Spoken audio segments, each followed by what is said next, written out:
banaanbaxan ay maanta isugu yimaadeen qaybaha kala duwan ee bulshada ku dhaqan magaalo madaxda gobolka Daadmadheedhe ee Oodweyne ayaa waxay cabasho ka muujiyeen gaariga ambalaaska kaas oo ay sheegeen in si sharciga ka baxsan loogu wareejiyay hay'adda Bisha Cas. Haddaba dadweynaha ku dhaqan magaalada Oodweyne oo ahaa kuwa gadoodsan ayaa waxa ay dhaliil dusha ka saareen isuduwaha wasaaradda caafimaadka gobolka Togdheer Dr. Cabdi Yaasiin kaas oo sheegeen inuu mas'uul ka ahaa wareejinta gaarigani. dhalinyarada haweenka iyo waxgaradka gobolka Daadmadheedhe ayaa waxa ay fariin digniin u direen xukuumadda Soomaaliland iyo wasaaradda caafimaadka taas oo sheegeen haddii aanay sida ugu dhaqsiyaha badan wax uga qaban inay shacabku ka qaadi doonaan tallaabo sharciga waafaqsan. waxaana hadaladoodii ka mid ahaa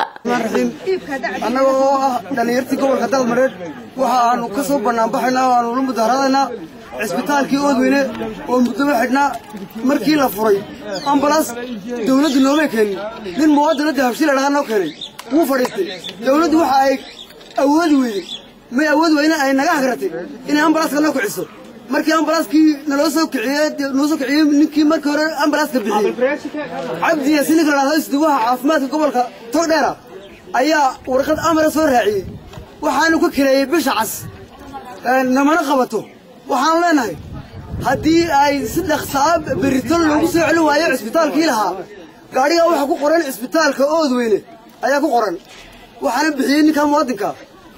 gaari dawladna sababta lambarkaas ka jira dawladda lambarka gaariga ku xiran ayaa wax dawladdu ay leedahay ku jira gaariga waxaan leenahay haddii si dhaqsaab lagu soo celin waayo cisbitaalkii guud gacan baan kula soo baxnaa talaabo sharci annaga gacanteeda adeegsan lambarkan oo ku jirana lambar cad baan ku xidhanaa waxaanu kala xog ku haynaa maamulka gobolka Oodweyne gobolka Daadmadheedhe inay khaladaadka iyo waxyaabaha jira ay og yihiin ay noona sheegeen ay yiraahdeen waa wax ay walaaqayaan wasiir ku xigeenka caafimaadka iyo Cabdi Yaasiin anaguna kama hadli karo awood uma lihin waxay kala odayaashu dadka ku yiraahdeen dadweynaha أنا وحبا كمان قبل كده صلادينتي هرجيسة شوكتي وجيسي أرنتا. لأن أنا قال لك عقالي يوم مدح رقم مدة أنا قال لك كم مدة. وحوي أنا وأرنتا ميالين. أفر دقمة ويا قبل خطاب مريب. أفر تادقمة حق وحول هذا أفر أمبلاس أو برايو دولة بحسه. وحنو حكوا هنا أمبلاس كي لو قلت لك اللي درجة هرين اللي يصير دقمة يرى 6 كيلومتر حكومة. أي بحلا برايو وطن. كيد طبعا كسنة فردية ده في البحيينة. مركز سوسة ميل اللي يو هذا بعض الصدار كشقينة ورقة جار اللي سر رعي. يا هذا رفع عينبيه رياض وين النهي. عبشة ما أنت قرة. إن بدأ عينبيه ودين ما وكعبني. وحكوا سوق بالجبينية. وحكوا سوق بالجبينية. بلك حينتي عسكري بوها كينستي هراء. مركي حجنا حركودي كتابتي. مركي حجنا كركبة هي كيس كمامولي. وعقب يجي مساعد فرور.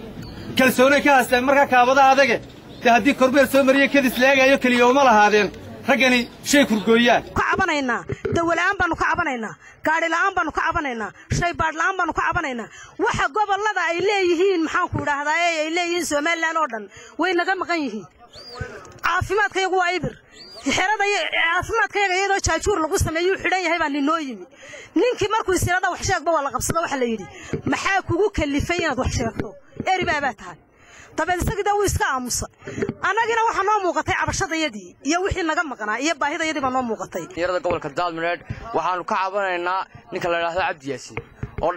dhakada naga xukumaaya oo anaga agaasimo gaar leenahay agaasimaha aan hayna dafarta loogu yeedhayo ninkaas oo Cabdi Yaasiin la yiraahdo waxa noo soo ridaweyn dhacda waxa noo soo galoofiso nin u dambeysay toddobaadadii u dambeysay waxa uu dhintay hal dhigjoojina irbada dhigjoojina ayuu ka waayay gobolka Daadmadheedhe midiyar baa ku dhacday waxa way hal dhigjoojina dhexdeeda lagu soo ordaayo oo dhiig lagu shubayo dhiigiisi inta laga guro distribution lagu shubayo oo ambalaaski noo shaqeyn waayay oo ambalaaski ku xayaysan xeer xanaanada gobolka Daadmadheedhe laftiisa ku jirta oo aan loo ogolayn in lagu shaqeeyo hawlaha danta iyo shacabka lagu shaqeeyo aan loo ogolayn waxaan sheegaynaa dawladda sidaayeen oo sheegaynaa waxaan leenahay madaxweynaha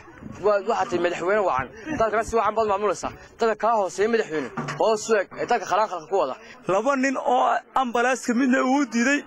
midna uu dhiig joojin la waayay labadaba waxaan ku leeyahay Cabdi Yaasiin ayaan magtoodina ka doonaa waan u doonaa imikana waan tagayna maxaa ambalaaskayga maxaa u geeyay qaar kale aanu doonaynaa kii qurahana way kaxaysteen markii horeba ood weyne indhahay ka rideen imkana dhegi bay ka dabooleen taasina waxaanu oggolay maaha caafimaadku waa ka qura ee dunidu ku dhisantay haddiina lagu ciyaaro caafimaadka annana dadkaannu ku ciyaari dawladdaannu ku ciyaari wallaahi inaan lagu kala baxayn haddaan la soo celin ambalaaska yagii dhanka kalena maranu xafiiskiisa ku booqanay gudoomiye ku-xigeenka gobolka daadmareere Faarax Cabdullaahi Xasan oonu wax ka weydiinay bal sida uu arko arrintani ayaa waxa uu ku jawaabay ambalaaska markii isagoo cusub la keenay waxa la keenay dhakhtar soo waxba ka taalo dhakhtarka way biyay guddiga gacanta ku haysay guddigaas qof kasta oo buka oo la qaaday waxay ka qaadi jirtay $10 oo dhigaal shidaalkana isaga ku shaqeyn jiray kharashka darawalkana isaga laga qofka minimum $100 ku jiray la baro qofka ugu yaraan marka ambalaaskii noocaas ah dhakhtarka lagu maamin karo haddii aan mishiduu soo qornaana kuma naadina dhakhtar way buuqisi kala ma kala maalaan halka waxaana waxa loo dhigay xafidaad si lagu xafido waashmaanka beelada shaqaale beelada kala dambeyn beelada amano anada waxaan ka wada cusbitaal wax kala dambeyn abuu yaala ma jiro haba yaraatadiisa qof ku magacaaban cusbitaalka DMO ga wax ka hooseeyo oo asma wax ka noqoto cusbitaalka oo magacaaban oo aan kala xisaabtanaan ma jiraan dhanka kalena maamulka hay'adda bisha cas ee gobolka Daadmareer oo isku daynay inaan la xiriirno ayaanay noo suurtagelin si kastaba xaaladu ahaatee khilaafyada ka imaada inta badan dhanka caafimaadka gobolka ayaa mid soo noqonaya isla mar ahaantaasina u muuqda mid ay ka dhaga adeegto wasaaradda caafimaadku arrimaha caafimaadka ee ka taagan gobolka Daadmareer ilaa haddana lama oga halka ay ku dambeyn doonaan arrimahani Wasabaad Cali Axmed xoggalka telefishinka caalamiga ee Samsad magaalada Oodweyne